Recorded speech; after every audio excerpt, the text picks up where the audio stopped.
we could produce up to 117%, so more Wow. of the jet fuel and aviation fuel than we use currently in Australia. One thing that's incredibly topical at the moment is the US-Iran conflict and how it's once again showed Australia that we are incredibly fuel insecure. Over 90%, whether it's jet fuel, it's road-based fuel, it comes from overseas. One of the topics that keeps coming up is biofuels. Do you see that as one of the solutions to our fuel insecurity? At the moment, about 80% of the canola we produce is exported, and in Europe that's converted into a feedstock for renewable fuels, and sometimes that fuel is imported back to Australia.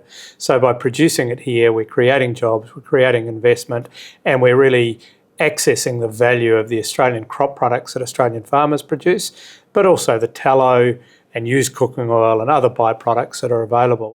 How big could that opportunity be from a volume perspective? If you were to use all of the various feedstocks and utilise them all, we could produce up to 117%, so more Wow. of the jet fuel and aviation fuel than we use currently in Australia. So that's a really exciting statistic that shows we're not constrained by feedstocks. If we're looking at the next year, what do we really need to get going for the industry to literally get shovels in the ground and start building? I would say there is a degree of urgency around this because the rest of the world is moving on, and these large-scale investments take time to implement, and even a decision over the next 6 or 12 months would see commercial production not likely before 2030 or 2031. So we'd really like to be in a position to have the policy firmed up so we can make decisions on investment over the next 6 or 12 months.